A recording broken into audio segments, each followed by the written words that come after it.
Hello and welcome to the LRM Podcast, sponsored by Adrian Flux Insurance. I'm Martin Domoney. And I'm Steve Miller. And you join us for an hour of chat about Land Rovers and everything to do with owning them. Good news for you. Oh no, actually, before we get into that, Salmon Sofa is trending on Instagram. Hashtag save the salmon sofa, which incidentally we're sitting on. We're back. We're out of Steve's garden and we're back in the OG recording studio with the now famous, internet famous Salmon Sofa. Before this was ever a thing, right, this was probably fit for the skip. Now it's got to be worth something to somebody. It's got provenance, they call it. Provenance. In fact, someone... patina. Yeah, patina probably will have. Actually, we need to sit in a barn, like barn find dust. It's worth more money. Sprinkle it. I'm sure it's got some sort of dust on it already. I bet if you punched one of these cushions, it would be like, tonight, Matthew, I'm going to be. Yeah, who would you be? I don't know, actually. I haven't thought about that. Anyway, who was here? I forget. Sorry, I'm awfully unprepared. Someone on Instagram actually said that when we're finished doing this podcast, whenever that may be, that the sofa needs to go to the Dunsfold collection, which I thought was quite funny. To be honest, I think this sofa's older than some of the things in the Dunsfold collection. I'd love to know. It must have a date stamp on it somewhere. But so we'll have a look. We'll have a look after and see. Good idea. Who was it? Oh, no, I can't find it. Sorry, apologies. But yeah, very, very funny. And we will actually do, like some YouTubers that never reveal their face, do they? Like some YouTube channels, you never actually see the presenter. Mate, to be fair. So that ship has sailed. But we should do like Salmon Sofa reveal at some point. Yeah. Because only a select few people have seen it, haven't they? Greg has seen it. Tom Barnard has seen it. Yeah. Pat obviously has seen it. Who else has seen it? And, the rest of it's down to their imagination. Alice has seen it, obviously. Of course, yeah. But it's down to the imagination. It's like an oval. Is it, would you say it's oval? It's like a sort of half moon shape, isn't it? Yeah. It's actually a 1, 2, 3, 4, 6-seater with matching coffee tables. It's segmented. Yeah. But anyway, enough of that. Enough of the sofa. Let's get back to Land Rovers, right? Yeah. So I am fresh back from an MOT. Yes, the 90, the green one, obviously, because the other one's on the road yet. Yeah, if that gets through an MOT, I will be punching the air. That won't need an MOT by the time you finished it. I will MOT it, though. Yeah, good idea. Only because I've been spannering on it. And you. My 110 is a seat away from getting an MOT now. Yeah. Oh, and a bumper and some number plates. Yeah, that's just neither here nor there. But anyway, mine is passed. So I did just shy of 5,000 miles since one MOT to the other. But it's got an advisory, which is my pet hate. I absolutely detest advisories on MOTs. Well, I don't mind them if they're not my cars. I laugh when it's other people's. Yeah, like I did. What do you think the advisory is? I've literally just come back. Go on. Corrosion on all 4 road wheels around the valves. Mate, I'm telling you now, yes, granted, this wind has taken... It's white steel wheels. Surface growth. It's surface rust. And you know when you get the sort of rusty water stains? Yeah. Is that? It's not freaking like rusty wheels. They're not rusty. They're just a little bit scabby looking. But not as scabby as most of those steel wheels because they do tend to rust. They do. They certainly do. And then when they have rusted, people tend to just lash paint over the top and then the rust continues, but you can't see it. Which, to be fair, these have probably been painted in their time, but not in the ownership of me. But this last winter has taken its toll on the wheels. Yeah. Must have been excessive salt. But to be fair to the MOT station, they are very, very... this is a good place. It's up the road from here. They tend to deal with lots of classic cars, MGs, Land Rovers, and the like. Yeah. And, yeah, I suppose he has to do something. He has to put something down. Could have been worse. Could have failed on something major. Something that would, I know what you mean. It seems a little bit stingy, maybe, to put that down as an advisory, but I don't know. MOTs. I mean, I had to change the rear shock bushes this week. Yeah. Unfortunately, they were, I would say, prematurely worn. I would agree with you. They'd gone very soft, and it was only because we'd filmed a video on the anti-roll bars, which you're coming soon to YouTube. Yeah, as in it never had anti-roll bars, had the brackets on the chassis, but to transform it. Yeah. We fitted front and rear anti-roll bars. And we only put a GoPro underneath, didn't we, to film the axle movement? Yeah, and it was when I was reviewing the footage to upload it that I saw that we had the GoPro clamped to the sort of tow bar bracket, pointing at the back axle, and the axle was going up and down, had like over an inch of travel probably, and the damper was just sat there doing nothing because the bushes were worn and it was just tramping up and down. We'll put that footage on YouTube, won't we? Yeah. Because what it's done is highlighted. We wouldn't have known, or I wouldn't have known that they were. No, you generally you can feel a difference back to back, but if they wore gradually as they would have done, you probably wouldn't have noticed them get worse. But today, just now, obviously going to the MOT and back, it's the first time I've driven it with the anti-roll bars on, with the rear shock bushes replaced to actual poly bush. So I just went all out and bought those. Yeah. And without the Penman trailer on the back. And I have okay. to say, really, really impressed. With lack of body roll, a bit sharper. You just feel sharper. Yeah, I still think I need to upgrade the rear springs. So I've got standard height, standard sort of terra firma rear springs, but I might just up that a little bit, particularly when I'm towing a trailer. Yeah. It's always kind of sat down a little bit at the back, your 90, hasn't it? Even from there, it always has. Weird. Even with the fresh springs, which we fitted not all that long ago, I think it's just, don't know, it's always had a slightly nose up, or at least a level stance, hasn't it? Yeah, I like them when they're a bit raised at the back. Yeah, it's funny. But almost, if you get in a military Land Rover there, they all sit too far up. Oh, yeah, because they've got, like, hideously... Yeah, they are too springs. strong. Because I've owned one, and, yeah, you try to get in the back, it's like... Well, it's a combination of the rear springs are either doubled up or they're super heavy duty, and they run the back tyres at about 70 psi. That's interesting about tyre pressure. So my trailer, military, that has it sort of stenciled on the side, 45 psi for tyres, which are they're actually Michelin XZL tyres. Yes. Do you think that's a bit too much? I honestly don't know for a trailer. There must be a reason that they specify that pressure. Well, they're designed to take sort of an average amount of extra heavy-duty weight, aren't they?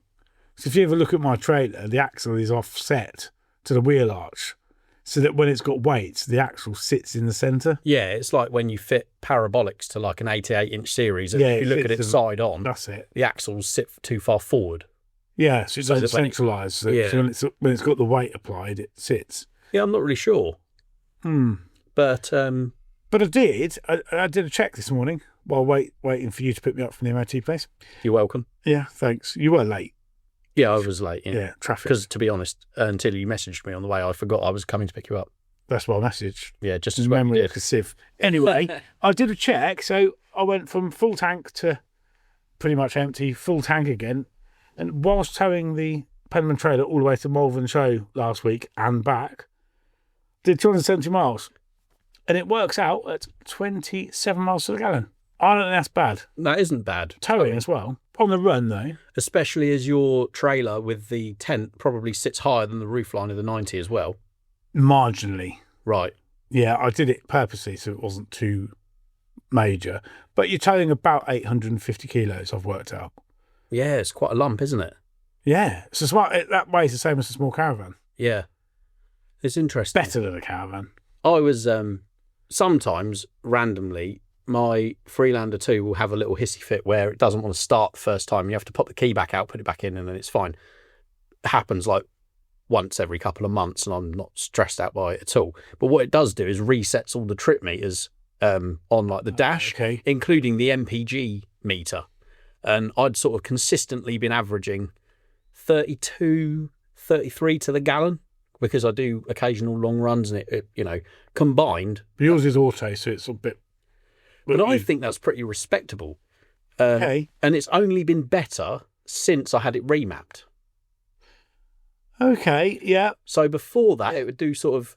I know you take what it says on the dash with a pinch of salt, but before it was 28, 29, and now it's 32, 33.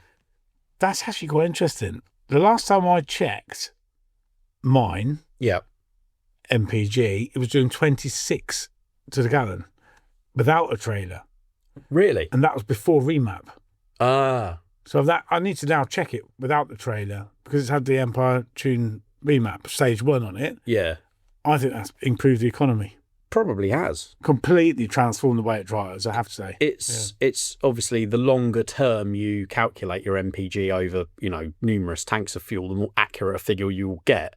But it does go to show back to back. It does make an improvement. And like you say, the actual drivability is so much nicer as well. So on the subject of fuel economy, interesting question. which model of Land Rover is the most economical? That is a great question. I don't know the answer. So, I'm going to have a guess, though. go on. TD4 Freelander 1 manual. Yeah, that was going to be my first answer. Also, if you go a little bit newer, Evoque, Discovery... No, I'll tell you what it would be. When they're not breaking down, Discovery Sport front-wheel drive manual with the Ingenium. Ingenium diesel. Yeah. What, we're talking mid-40s? Yeah, apparent early to mid-40s have been reported in owners groups and things like that. In owners groups. So dealer will probably say it's 55 to the gallon on a... Oh, yeah, without a doubt. Yeah. And you always get the numpties on Facebook and that who will like roll down a hill and then reset their trip meter so it says like 85 miles to the gallon, and then they'll upload the picture and go, oh, I went to Cornwall last week and look at the MPG I got. Well, and carrying a double axle caravan. And everyone sees through it and you just think, get a life. But there's no way, yeah. I think that, either that or an Evoque, because they're a bit more streamlined than Freelander 1 or 2, with front-wheel drive and Ingenium. Because although the Ingenium's... We all know what the Ingenium's like. Okay, so back to proper Land Rovers at a four-wheel drive. Are we ruling it? That's hard. Oh. Have I offended people with two-wheel drive Land Rovers? No. I'm still going to get Are you? an ED4 or a TD4E if I can find the right spec. I don't understand the point. Well, if you just want something with decent ground clearance and comfort and visibility, then you're getting that. And they still, some of them still have a terrain response, so they're still like not completely useless off-road, but obviously you're never going to get the same kind of, for me, it defeats the object. I don't know. So what, like four-wheel drive ones then? Must be Discovery Sport again. Yeah, it's hard to say, isn't it? I think either late manual Freelander 2 or Discovery Sport. But the thing is with the auto, we used to have it... often customers would buy Freelander 2s from the dealer and then they'd come back and on the service they'd say, can you look into any faults? Because it only does like 29 to the gallon. And you'd be like, no, that's just how they are. Whereas manuals, you'd get like mid-30s if you drove like a lot of new Freelander 2 owners did, which was slowly. I remember my Freelander 2 was... Because we often do with it, like writers' rovers in the mag, don't we? And we often actually work out the MPG for that. And I remember that being 32, 33. I got. Yeah. But I do a lot of runs, so most of my motoring actually is on longer runs. I don't do that many short journeys. I was going to say on mine, obviously that it must have been near on a year ago when I had those issues and I thought the head gasket might have gone. I had the EGR valve off on the cooler because the cooler packed up, and I had bits of engine apart. And apart from the turbo, which we obviously joke about, I haven't mentioned that for ages. It's because it hasn't gone wrong, Steve, touchwood. The EGR valve was remarkably clean. I actually thought it had been blanked off because it had never given me an issue. This because you're on longer runs as well? I think I don't drive it hard, but I don't dawdle, and doing a decent run and using half-decent fuel probably helps. The EGR valve was fine. The injectors, to my knowledge, are original. So it just rolled over 220,000 the other day. Which is mega miles. When you consider how much of that is still as it would have left Halewood, not bad going, really. And it's still doing 32, 33 to the gallon. At the moment, because I'm going to put a roof rack on it, which is something you'll also see in the mag and on YouTube. Yes. So that will no doubt knock a few MPG off. Well, that's going to be really interesting to find out. I think you should do a test. I'll do a back-to-back. Because you've got the back-to-back. Just reset everything, do the same journey, and then do the same journey again. Yeah, it's a good idea. Because I have the roof rack on mine, and front runner roof rack on mine, and it's quite low, so they call it slimline, so it's not as high up. Yeah. But even still, it's still extra drag. It all matters. Tyre pressures as well are a big thing. In fact, a friend, well, as you've already mentioned on your trailer, a friend messaged me earlier. He's got Disco 3 and said, what should my tyre pressures be? Because they're something that people so often overlook, but actually do make a big, big difference when it comes to fuel economy. More on that soon, because we've got an actual tyre expert coming on the podcast to tell us all we need to know about how to look after what we've got and what to buy next. I'll be interested. I might be in the market for new wheels, according to my MOT inspector. I think. But I can't get either Corsa wheels out of my head at the moment. For some reason, that's not usually my bag, but I do like. It's because the copper ones would look absolutely chef's kiss on your soft top. They would look beautiful. Yeah, given the colour that it might. Yes, indeed. I can't believe you let slip the colour to Jamie at the weekend. Yeah, I did, yeah. Don't tell anyone, Jamie. It's a secret still. But what would you get them for your green one, do you think? Quickly, we won't dawdle on wheels and tyres because I know that we talk about them a lot. I really like, there's somebody else on Insta with a green 90 and he's got those black, is it Blindos. I would say Blindo wheels. They look really, really good. Yeah. I quite like black wheels, but a lot of people are against them. Yeah, I'm not No. So I've got black wheels. I'm not allowed to talk about Jags either, am I? Because someone's pulled us up. Do you want to? You can talk about Jags. No. Go on. It's going all right. No, I've got black wheels on the Jag, and it looks right on there. Yes, yeah. So, yeah, I can't have another car with black wheels, probably. I've seen a 90 your colour, the colour of yours, Coniston green with black wheels. It looked okay.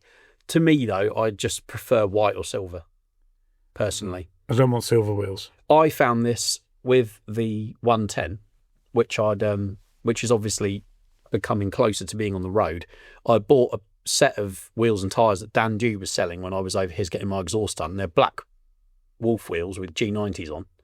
You might have even seen them in the latest YouTube instalment of that vehicle.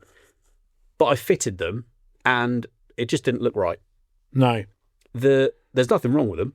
They're perfectly They legal. don't look right on that They car. just don't look right on that vehicle. I might keep them for the 109 just to have another set for that, but otherwise I'll probably move them on. But so if anyone's in the market for them, yeah, probably editorial at LRM.co.uk. Tubeless. I'm trying to clear your yard up for you. You're doing me a favour because I don't need them. I don't need clutter. Shall I let slip what I've replaced them with though? If people haven't already seen it on Instagram, yeah, go on. Follow me at Land Rover-Martin. Thank you. I've gone for a set of standard tubeless Defender steel wheels, the same as yours but not rusty. With I'll do a swap. Period. I like to think kind of period correct. Sats. No, you can't buy them new anymore. No, well, for good reason. Well, probably, yeah. General Super All Grips. Ah. Do you know the ones I mean? Yeah, of course. Like they're in 750 by 16, really skinny. You see, it's the 750 bit that does it right, isn't it? Yeah, I couldn't. It sounds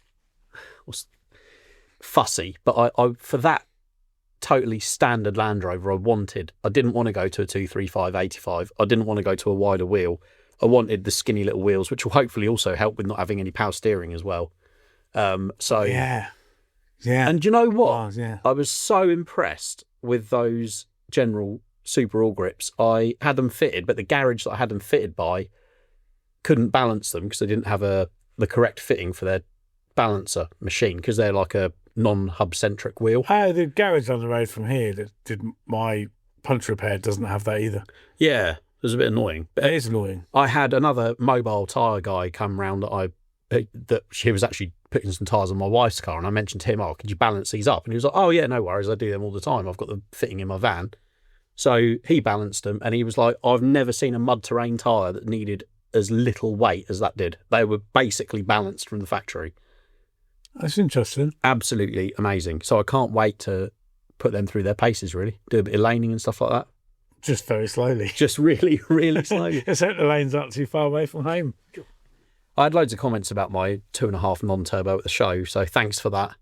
Yeah, so I bet people are erring on the side of converting it to TDI. Yeah, I did get quite a lot of stick. Depends who you ask, though. You see, the purists.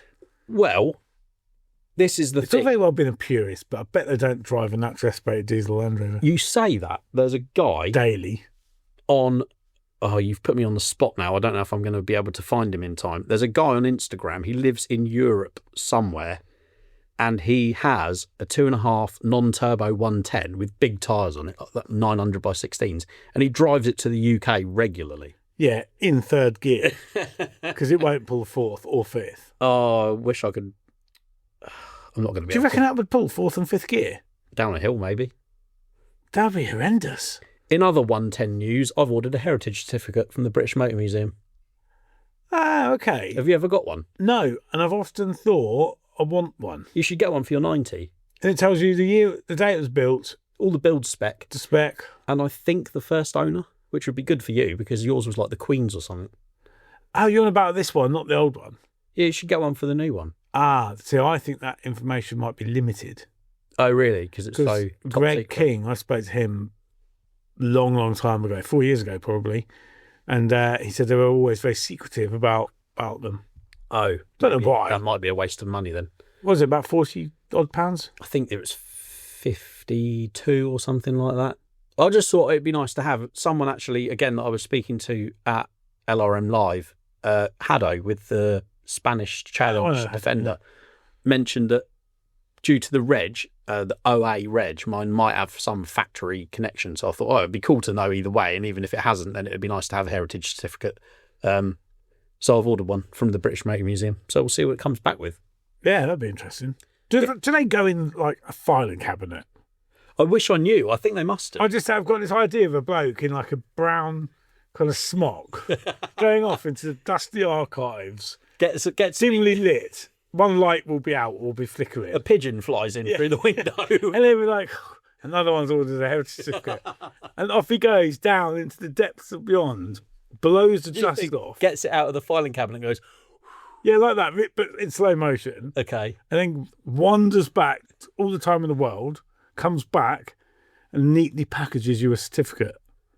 And then ties it to the pigeon again, and the pigeon flies out the window. Yeah, I didn't have a pigeon in my imagination, but it'd be a shame if you just logged on and downloaded a PDF. Of I don't think we want to shatter the... I don't want to know the illusion of... It's a bit like the illusion of this southern sofa, isn't it?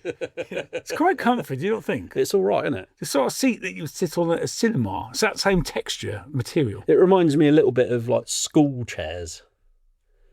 What sort of posh school did you go to? No, not like... This is not posh, by the way. Not like chairs that you'd sit in the classroom, but like chairs that you'd have in the library or staff room. Yeah, like that texture, quite hard wearing, scratchy kind of.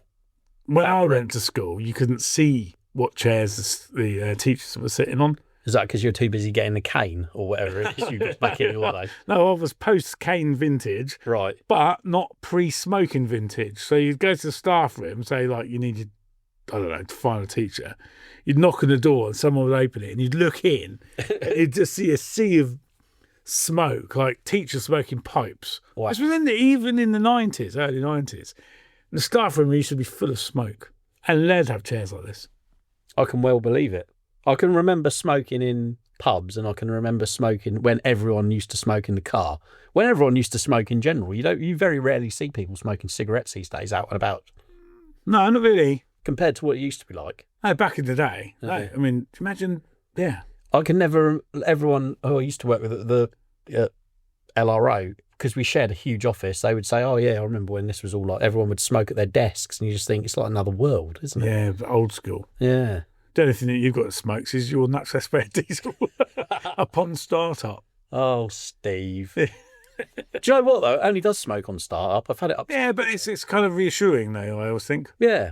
I am genuinely excited to try down the road and see if your ribbing is actually the case or if it's actually fine. Please, please, please, can you put a GoPro in the cab? Well, we want to capture your first driving impressions of a diesel. We're going to run it down the MOT station, aren't we, when it's complete. Please film your first road experience with it. Okay. Because you've never driven one, have you? I have driven a 90 once, years and years ago. But you are, mate, no. And then you'll go down the road, go, okay, and there'll be all this noise, and you'll look down and look out the window, and the ground will not be going past very quickly. Yeah. I'll be waiting for the turbo that never comes. It's almost like something's missing. It is a turbo. Yeah, but it does feel so flat. The thing is about that 110 is I've got a little bit of leeway. You say about purists not wanting to put up with that sort of performance because it's got a 14J freight rover engine. It doesn't have its original engine. All the excuse you need, right? Bin it off. Yeah, but TDI. I'm not ready to pile more money into it. TDIs are so expensive now. God, it's a real shame. It is a real shame that TDIs have gone that way. Yeah. Because they used to be 10 a penny. A bit like Rover V8 engines. Yeah, they've gone up a bit. They have gone up. They're just harder to find now than they used to be. They used to be everywhere. Now they're a little bit fewer, especially like the 3.9 intermediate engines, I call them, which are like V-belt, but also, what was it? Is that called Serpentine? No, Serpentine, they've got the flat belt. V-belt, they're a little bit shorter, so they're easier to fit behind the radiator of like a series or something like that. And then obviously they went to the 4 litre, which is coil pack rather than distributor. So, yeah. No, sorry, the intermediate is serpentine. Okay. So it has serpentine drive belt, but it still has a distributor. And that sat between the old style V-belt and the new style coil pack V8. Yeah, but then there was a later serpentine that didn't have a distributor. Yeah, the 4 litre as they called it. Yeah, the 4 litre. Exactly Still, the same. still a 3.9 though, isn't it? Same displacement, but it had a cross-bolted block and a few other bits. That's correct. I remember now. V8 geekery. I've Yeah. spent a lot of time. Which, incidentally, back on my original question about what's the most economical Land Rover, they are not. No, they're definitely not. I do pretty much a tank of fuel on the way to Malvern and then on the way back. The Series 3 it does a tank each way. Although it does only have an under-seat tank, it doesn't have a big tank at the back. So what's my tank in my 90? I think I've got the receipt here because that's what I used to work out. So I managed to stick in today 46 litres. Yeah, mine won't take that But it much. wasn't properly... It was getting towards the orange. So let's say it's a 50... I bet that's 55 litres. Is that a 90 or 55 litre tank? I would have to look it up. I honestly can't Tank remember. being at the back of a TD5. Yeah. So yeah, on 46 litres, it did 267 miles to Malvern and back with a bit of messing around. Yeah, that's not Towing. awful. I don't think that's bad at all. I hope you've never got to do an in-tank pump on that. Oh, they are horrible. You'll enjoy that. No, I won't.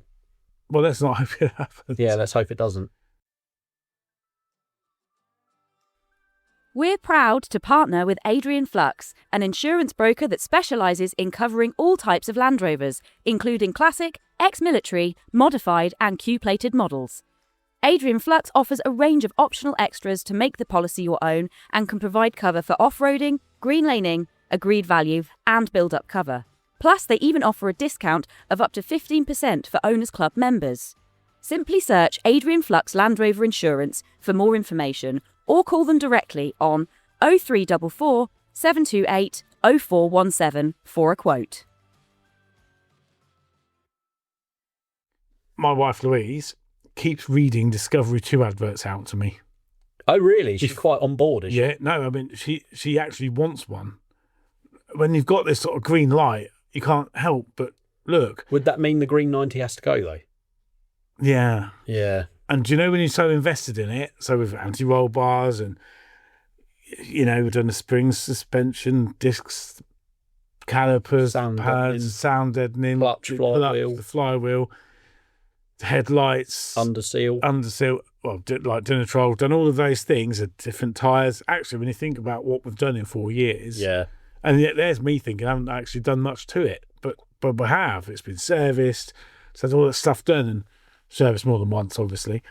And I kind of gently tried to persuade her not to have one, but it says actually you end up with You're starting again. You kind of end up with buying somebody else's problems. You definitely potentially. do. Yeah. That said, this might be a real perfect play. So actually, if anyone has got that's not been on the market yet, something that might tempt me, I want a facelift.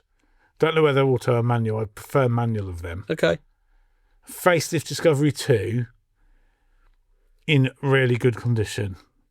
This is a bit like Marketplace Live, isn't it? Marketplace Live tempt me. I will sell you a set of wolf wheels and you can sell Steve your Disco 2 facelift manual.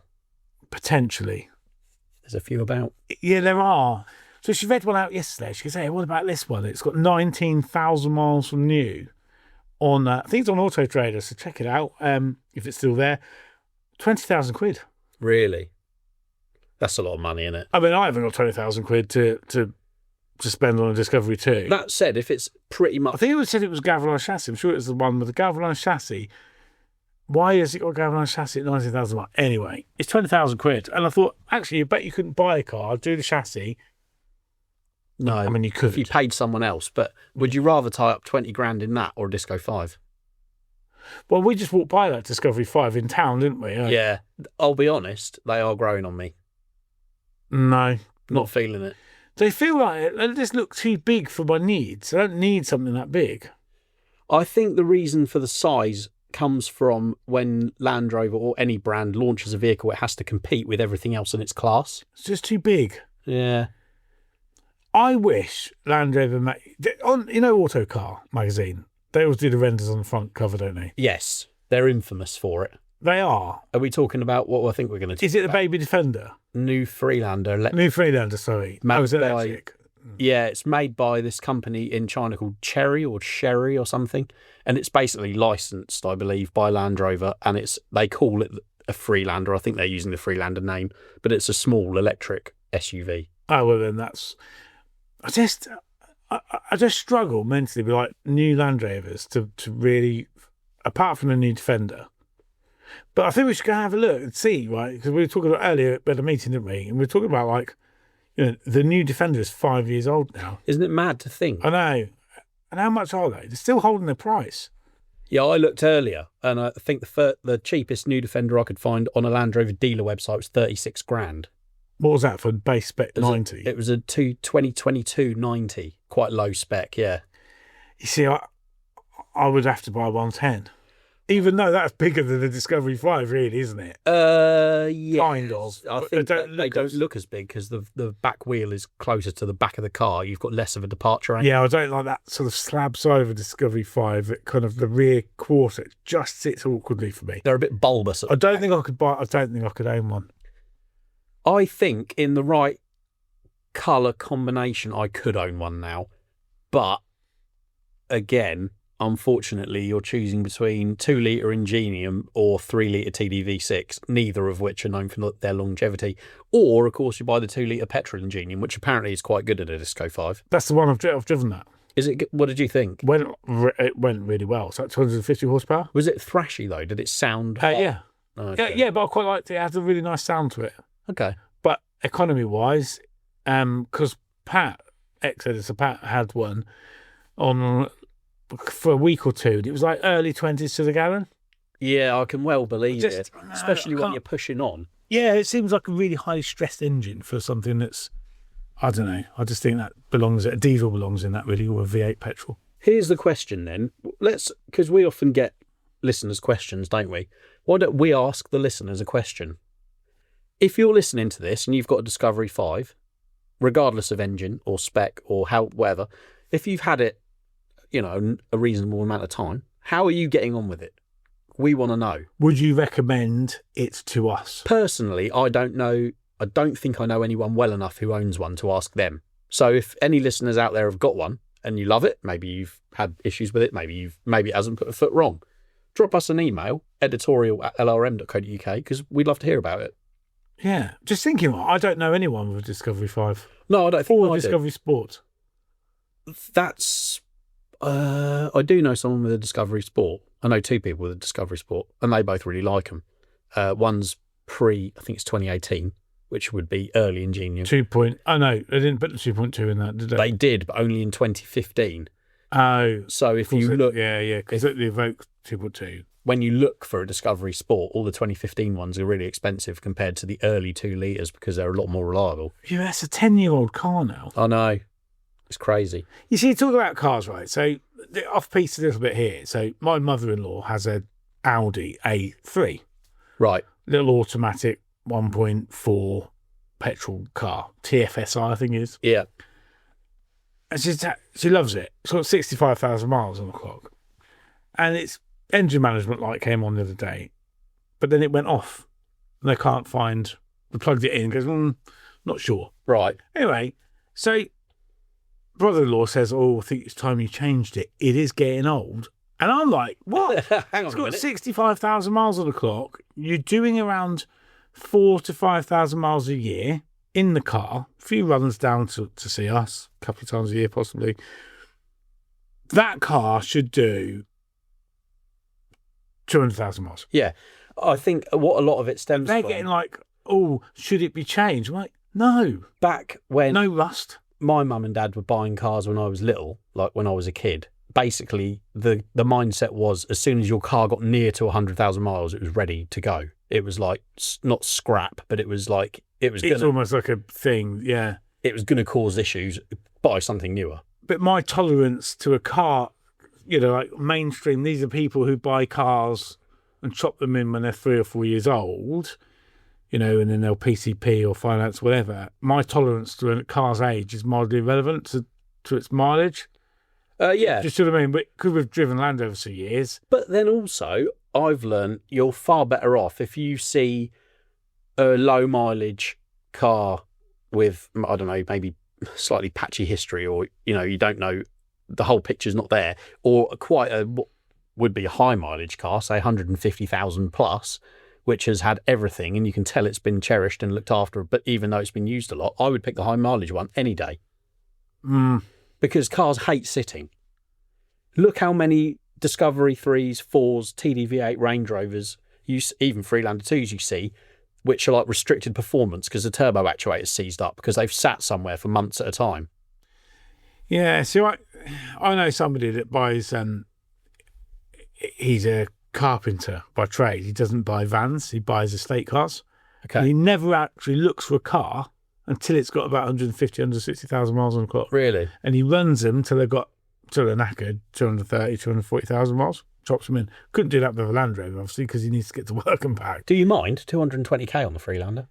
Yeah, but, yeah, all right, yeah. Yeah, no, She's you are. barely run in, Steve. You are true. It is true. Just getting into a stride. Yeah. Yeah, so is a turbo. Anyway. But I don't know. We like, back to a Discovery 2 for me, right?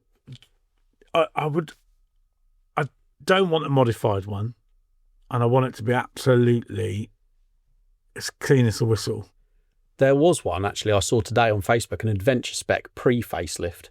Banati grey with the anthracite wheels and like the twin two-tone leather. And I was like, it was 2,750 quid, and apparently it was immaculate. Cheap as chips. And I thought, wow, that's a good buy. If that's genuinely as clean as it looks in the pictures, that's really, really nice. Are they, though? It's only in Melton as well.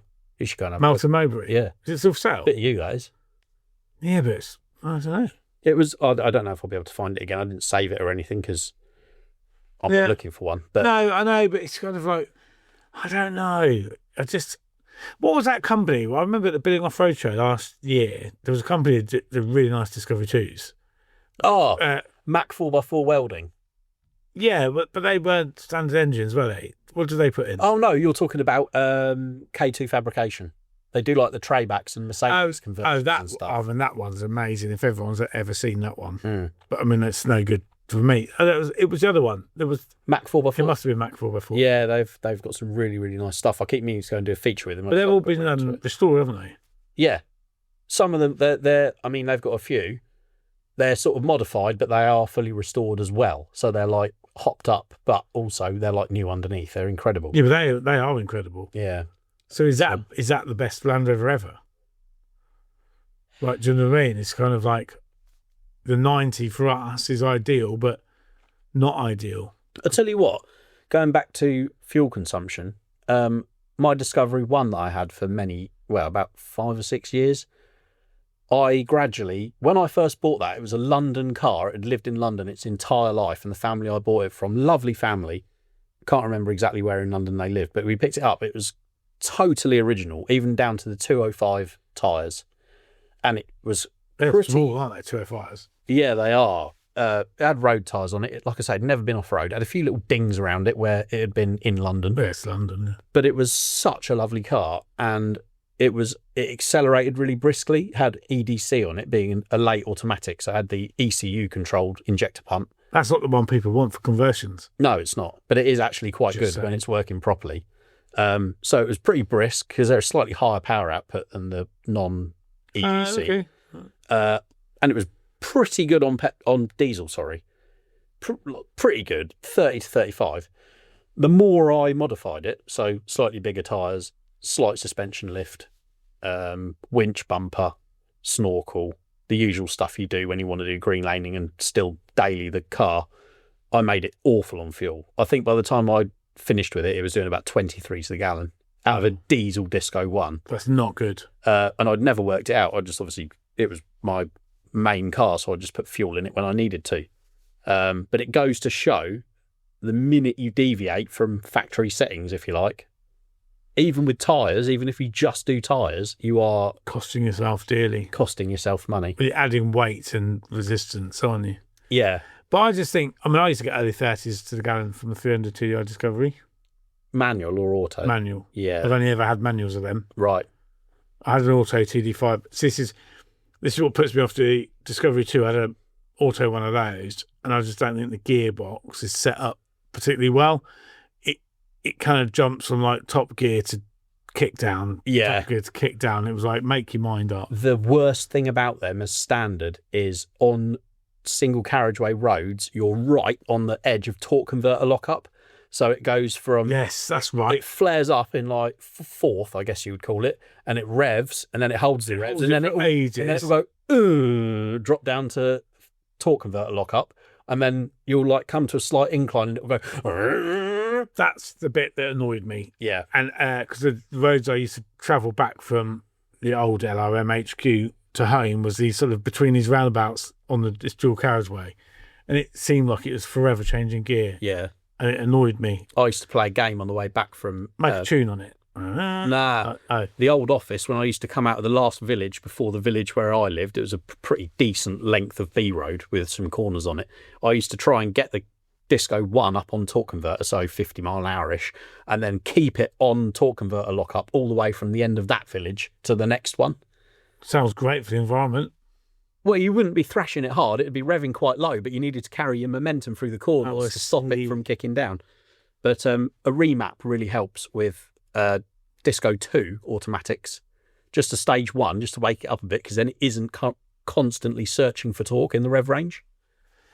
Yeah, see, this was bog standard, so I might be tempted. Just I don't know. I'm open to suggestions. Here's a question for you then. Yeah.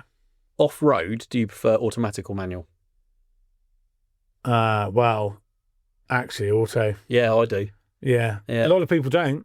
A lot of people think you haven't got the control, but you have. This one extra pedal you've got to worry about. You can just.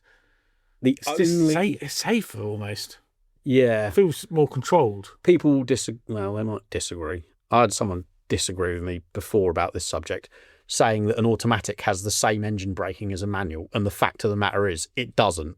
Whether you I think it's more controlled on a manual downhill because it's a mechanical connection. Because you can't. Yeah.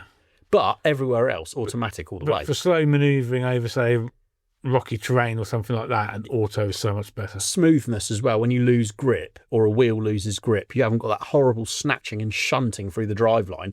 Auto, you can just carefully feed the power back on, and it just seems, everything seems kinder. Yeah, see, now I'm thinking an auto might be better. But do get it remapped. Do put stage 1 on it. I can't recommend getting a TD5 remapped to stage 1 enough. Because it has absolutely transformed my 90. That horrible flat spot you get at low RPM. I thought there was something wrong with my car because that what Gareth from Empire said that is what they're like. Yeah. And I was like, there's nothing wrong with it. He said, nope, there's literally that. I said, wow. They're all like that. 300 TDI felt nicer in some ways. I still maintain the 300 is probably smoother and more linear than the TD5. I love the sound of TD5. Do you? Yeah. Yeah, you either love them or you tolerate them. I like TD5s. I think they've stood the test of time, and people are obviously noticing them for their tunability, and, you know, they are an old engine now and they're doing okay. There's thousands of them about. But for me, I just love the simplicity and the reliability of a TDI. Whether I'm right or wrong, I don't know. But that's for me. If you own a Land Rover, Range Rover or Jaguar and have had trouble with your diesel particulate filter, the DPF, then listen carefully. Lee Day, a major UK law firm, is leading a group claim against Jaguar Land Rover for allegedly faulty DPF systems in diesel models made between 2015 and 2023. They already represent nearly 20,000 Land Rover, Range Rover and Jaguar drivers in a no-win, no-fee compensation claim. To see if your Land Rover qualifies for the claim, visit leedaylaw.info/JLRDPF today. Should we have feature of the week then? Are you ready? I am ready. Good. This week's feature of the week is, of course, in the July issue, which has not long come out, and it is a rather lovely Discovery 2, which has been restored and modified. Talking of Discovery, Oh, well, there you go. I better read this, hadn't I? beautiful segue, by a chap who works as an engineer at JLR. But the reason he's bought this isn't that. The reason he's bought it is because it belonged to his mum and it failed MOT on horrendous rot. And then he's gone, do you know what? I'm going to buy that. So he did. And he's essentially made it his perfect sort of utility, but out of a Disco 2. Okay, yeah. So he's truck cabbed it.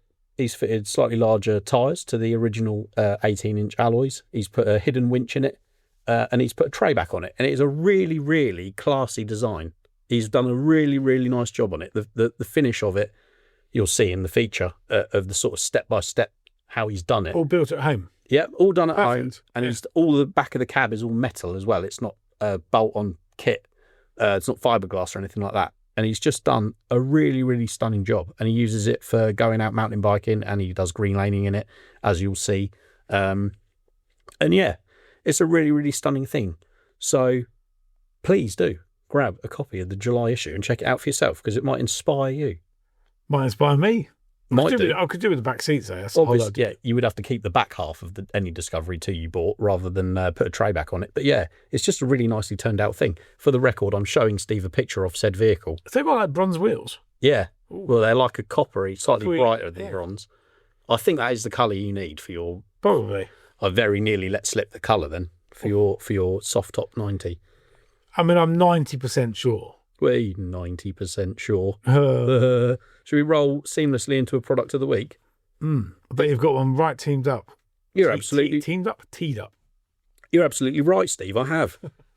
This, in fact, going off our talk about fuel consumption and tyre pressures, if you want to keep your tyre pressures at the optimum setting at all times, what you need is Ring Automotive's new Ultra Inflate tyre inflator. Coming in at a very reasonable $59.99. It's the new flagship inflator from Ring Automotive. It's got a 3.5 metre wind-up power cable, which plugs into your cigarette lighter. Extra long inflation hose and a dedicated deflate button for if you want to drop your pressures if you're heading off green laning or whatever. Digital readout, which automatically stops when it reaches the preset tyre. That's actually really quite handy. I've got the older version of this and I use it all the time. It is getting a bit worn out now because I use it a lot. Sounds like you need to get on to buying a new one then. I think maybe I do. And yeah, backlit display and dynamic progress bar so you can see how long it's going to take for the tyre to get up to the right pressure. What more could you want from That's an really inflator? quite a good idea. All for 60 quid. I always think, like, you know, when you go to like petrol stations and people say, a pound, they want £1 for just air. Yeah.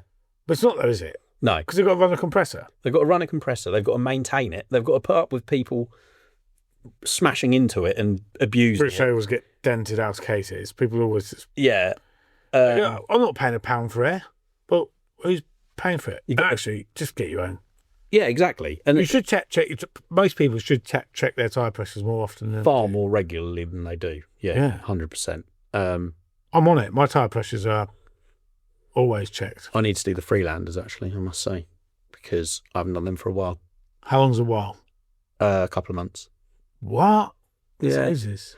But you can normally, I've obviously driven that car for a long, long time now. I can sort of feel it. I've got quite a good feel for that, so I know if something's amiss.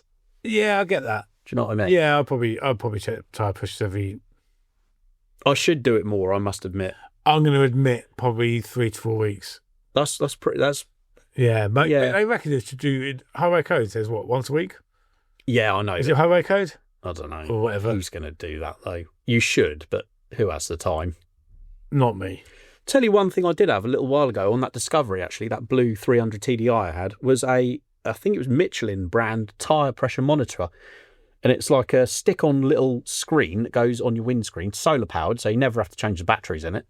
And like the valve caps replace your standard plastic valve cap, and it tells you your tyre pressures on the go. Hey, Yeah. clever. Yeah, I think I've still got it somewhere. I might refit it to the Freelander. The only thing I didn't like about it was obviously because they've got a little battery in, the valve caps are quite bulky, so they don't look that attractive if you're that bothered about it. But really, really handy thing. And it saved my bacon a couple of times. I had a split valve on the way back from an off-road site. And it beeps at you, and whichever tyre is going low flashes at you. Okay. So I pulled into a tyre place and they changed the valve for me, and off I was. Off I went. Off you was. Off I was. You might need one of them soon with your rusty wheels. Oh, yeah. Anyway. Sounds like an excuse to buy new wheels to me. Yeah, I would agree with you. Any excuse is a good excuse. We've put up a new tech tip of the month on YouTube. Have you seen it? I have. Did you like it? I watched it yesterday. Yeah. All about riv nuts and riv nut guns. I have a riv nut gun. You do? And it's brilliant. They're brilliant tools to have around. They're very handy, especially if you want to install accessories, but you want to do them neatly, or like if you fit a raised air intake to an older Land Rover, sometimes they'll give you fixings, but you have to get the nuts up the inside of the inner wing and then do the screw up, and you haven't got enough hands and it's like all fiddly. If you just put riv nuts in the wing, you've saved yourself tons of time. And if you need to take the snorkel off again, you haven't got to strip out the inner. It's just neat. Really, really neat. Machine Mart sponsored that video, so thanks very much, Machine Mart. And if you want to get yourself a riv nut gun, the model off their website I would recommend, which isn't the type I use in the video because it's a little bit fiddly. If you're going to buy one, I mean, it's only 40 quid. The Clark CHT 879, which gives you capability from M3 to M8 riv nuts, which is quite big. It is actually quite big. M8's pretty big. Short handle, but a lot less effort to squeeze the riv nuts in than a single-handed type that I used in the video. That's just what I had on hand. So I've used your riv nut thing, and you have to return it, don't you, at the end? Yeah, because you've got less. You can apply less pressure because the handles are shorter and it's at a right angle. You have to spin the riv nut onto the thread, give it one squeeze, then adjust it in a bit further and give it another squeeze to make sure that the nut's fully crushed. I see. Whereas with one of those dual handle types that machinemart.co.uk sell, it's a one action thing and it's a lot less effort to make it So if you're putting a few in, it's a bit like when you do pop rivets. Yeah. You can do them all day long. You've got those, what do you call those ones? Lazy tongs. Lazy tongs. Yeah. But I've still got my mate Pete, so he lent me it like 3 years ago. Still got it in the shed, an air riveter. Worth its weight in gold. Oh, they're so good. Yeah, air riveters. You can get electric ones now as That's well. a Machine Mart one as well, Clark. Oh, is it? Yeah, really, really good thing to have. They're, It's proper bit of addictive. kit. I if I could get a job just pop riveting, I don't want a job. But but I actually enjoy it. I find it quite therapeutic. Well, when you put all your cappings back on, Yeah, you'll be able to. I did my trailer on all the sides. It's a very satisfying noise, isn't it? Yeah. An air riveter. Yeah, it is. In other news, Mark Parsons has got in touch. He's emailed in about the podcast a few times before. He must have seen my Scale Nationals trip where I went to Derbyshire to look at the Scale 4x4 Nationals, and obviously Boom Racing and FMS, who brought radio-controlled Land Rovers to LRM Live. He says, congratulations on a year of podcasts, because the last podcast was our anniversary. We didn't even have cake. We didn't, did we? We sort of missed the boat on that. Yeah. Maybe we'll have to have a delayed birthday party with a podcast cake. Oh, There's an idea. yeah. Anyway, he says, congratulations on a year of podcasts. Here's to many more. Absolutely right, Mark. We have got no intention of slowing down. He says, I love the idea of a model/RC section of the magazine moving forward. Well, Mark, have I got news for you? That is exactly what will be happening in a few issues' time. We'll be introducing a small section dedicated to die-cast models, radio control stuff, and anything that's sort of fun, interesting, because we saw just how many people were into it at the show. Yeah, it was quite an eye-opener, actually, how many Yeah. people enjoy it. We're all just big kids, aren't we? It's just, yeah, exactly. They say, don't you? You never grow up. Your toys just get more expensive. Yeah. Which is absolutely true. So yeah, we'll be doing reviews. We'll be doing new product, new stuff that's new to the market. Build series as well. There's going to be all sorts in there. So keep an eye out in the magazine. Yeah, that sounds cool. Yeah, I'm really excited for it. It's been something I've been meaning to do for a while, but I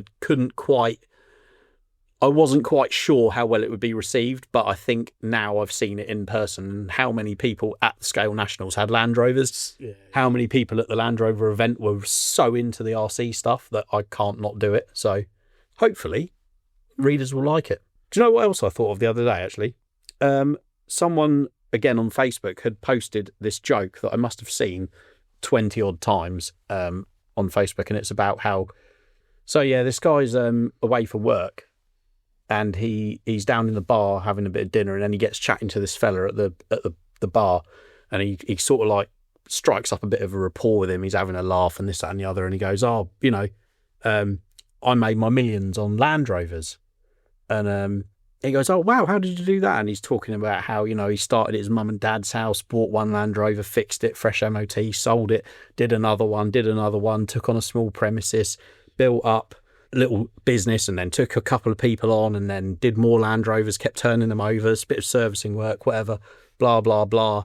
Kept on going. And then his uncle died and left him millions of pounds. Something like that. I've probably done a terrible job of recounting that. But it did make me think, have you heard any Land Rover jokes recently? And if you haven't, your homework for next week's podcast is to bring me the best Land Rover joke you've ever heard. Me? Yeah. Bring you one? Yeah. Okay. There must be... Oh, God. The biggest Land Rover joke is you drove to the MOT in the natural aspirated diesel. Look, we'll chuckle more at that than anything. I think you've just got terrible memories of yours, and actually it's not that bad. I've owned that engine 3 times. I should know. I'm well qualified. What made you think, really, why do you think it's better in a series than The gearing. Oh, is it? Okay. Yeah, it's down to the gearing, mate. They're just so much nicer in the Series 3. Mine's got 1.6 transfer box, though. So yeah, maybe it'll be similar. Or maybe it'll just it be, yeah, it'll do 50 flat out. Yeah, but in a series, you forgive it. I think we said this a couple of weeks ago. In a series Land Rover, if you forgive it to be slow because you're comparing it to a 2.25 diesel or 2.25 petrol. Yeah. They're a little bit better.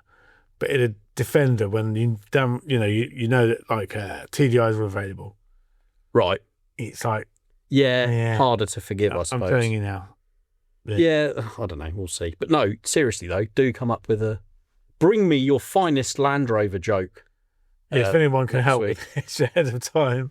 You've got the standard ones as well. I want some good ones, not just like the classic, which is like, did you know all 80% of all Land Rovers ever made are still on the road, and the other 20% made it home. I want some good ones. Yes. Yeah. Okay. That's your homework. Go find one. Yeah. Gauntlet's been thrown down. Yeah. Okay. So I want to. I'm just excited to see all these lovely Discovery 2s, never been seen before. Don't want to compete with all the other buyers. I want that exclusivity. Do you think people will come to you first? No, probably not. Well, maybe. I don't know. They probably know they won't get any money out of you. Well, I'm not saying that. You got another Land Rover to build and a Jag to look after. What's your budget for Discovery 2 then? Come on, if Louise is invested in it, I want to hear it. I don't really know. I'm putting you on the spot now. Yeah, I don't really know. I reckon 5k. I think that should buy $5,000 should buy a really, really nice one. Yeah, if you look and you're fussy about it, I think $5,000 would get you a really nice one. And because there are a number of them available, I want to be fussy. I don't want something when the sunroofs were resealed or the headliners all sagging. Yeah. I don't want an old nail. I want something that's respectable. Yeah, no, I get that. I do understand what you mean. You can just tell, can't you? Yeah. You always want a low owner car that's been looked after but unmolested, unmodified. Any modifying needs to be done by me, not the original owner. Yeah. That's sort of where... So actually, I think this car will come from a podcast listener. Do you think? Not going to like a Land Rover show, per se. eBay. Yeah, not eBay. Yeah, I know what you mean. But podcast listener might be thinking, oh, actually... I don't need that lovely facelift manual Discovery 2 anymore. I'll sell it to Steve. Yeah, but they might have more than one Land Rover, you see. Yeah, maybe. Anyway, tempt me. Do you know what one of the weird telltales is for me? When you go and look at any vehicle, that it probably hasn't been looked after as well as they claim. When you open the driver's door and the bolt that holds the check strap to the body has come a little bit loose and the driver's door makes that horrible clacking, cracking noise as you open it. Oh, yeah. Do you know what I mean? Yeah, yeah. Because all you need to do is tighten that bolt up and you fix that horrendous noise. And the fact that you haven't done that means you're probably not that bothered about anything else. Or they're not mechanically minded at all. Well, maybe, but you'd think if you took it for a service, you'd go, oh, the driver's door makes a horrible noise when you open it. Can you just have a look? If you're not bothered about something that annoys you every time you get in the car, how bothered are you going to be about everything else? For me, going to look at a car, I like it when they present the paperwork Okay. in a file, in Yeah. order of Wow. when things were done. You're asking a bit there, but I agree with you. I've Do you not keep paperwork for your cars in order? Not as much as I should. I do. I think it's because generally I don't have much paperwork for any of my cars. No, because you do yourself, but like invoices and things and MOTs, I have a file for all the vehicles. My entire fleet. The whole fleet. Yeah, but I've got paperwork for 4 vehicles and a motorcycle. It's quite a bit. Yeah, that is quite a bit, yeah. And that's quite a lot of old MOTs and old bits and pieces. So it's quite, and I like to keep it in order. Fair And enough. all the books and everything, and the spare keys are all hidden away. So then, if you ever go to sell something, it's organised. Far more organised than I am. Yeah, but then because for years, it's like this fresh MOT certificate sits on the passenger's seat right now when I get home.